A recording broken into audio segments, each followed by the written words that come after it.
সালামু আলাইকুম, আমি মোহাম্মদ শিহাব আলম খান। আমি আজকে আপনাদেরকে দেখাবো ডিএসসিতে লিস্টেড যে কোম্পানিগুলো আছে এই কোম্পানিগুলোর ভিতরে কোন কোন কোম্পানিগুলো বর্তমানে নন অপারেশনাল অবস্থায় আছে বা প্রোডাকশনে নাই বা বিজনেস এখন রানিং অবস্থায় নাই। এই কোম্পানিগুলোর লিস্ট আমরা কীভাবে পেতে পারি?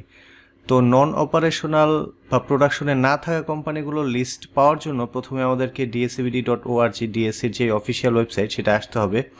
এরপরে আমরা যদি কোম্পানিজ বা সিকিউরিটিজ ইনফো এখানে মাউস পয়েন্টার রাখি তাহলে এখানে দেখব যে ক্লোজড নন অপারেশনাল কোম্পানিজ, এটা ক্লিক করলে আমরা ক্লোজড নন অপারেশনাল যে কোম্পানিগুলো আছে সেই কোম্পানির লিস্টগুলো পাবো এবং কোন ডেট থেকে অপারেশন তাদের ক্লোজ আছে সেই ডেটটাও দেয়া আছে, যে এই ডেট থেকে অপারেশন ক্লোজ আছে।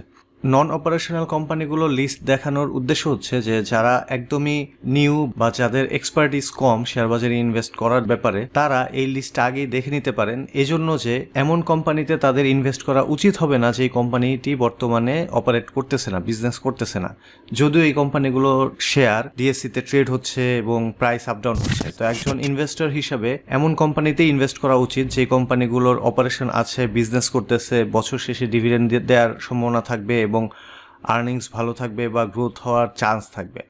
ইনভেস্টর হিসেবে জেনারেলি ওই টাইপের কোম্পানিতে ইনভেস্ট করা উচিত।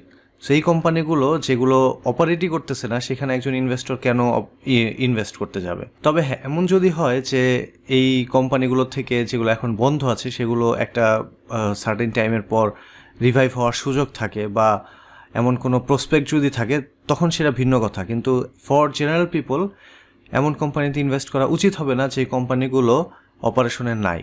এটা খুবই রিস্কি হবে এবং এই টাইপের কোম্পানিরও প্রাইস মুভমেন্ট অনেক হাই হইতে পারে, স্পেকুলেটিভ কারণে বিভিন্ন ধরনের ম্যানিপুলেশনও থাকতে পারে। সেজন্য সেফ থাকার জন্য এই টাইপের কোম্পানি যেগুলো অপারেশনে নাই সেগুলোতে ইনভেস্ট না করাই হচ্ছে বেটার ফর জেনারেল পিপল যারা খুব বেশি এক্সপার্ট না স্টক মার্কেট ইনভেস্টমেন্টের ব্যাপারে। তো এই ছিল আজকের ভিডিওটি যদি আপনাদের ভালো লেগে থাকে তাহলে লাইক এবং শেয়ার দিতে ভুলবেন না। আরও নতুন নতুন ভিডিও পেতে চ্যানেলটি সাবস্ক্রাইব করে বেল আইকনটি বাজিয়ে রাখবেন আর ফাইন্যান্স স্কুলের ফেসবুক গ্রুপে জয়েন করুন, লিঙ্ক ভিডিও ডেসক্রিপশনে দেওয়া আছে।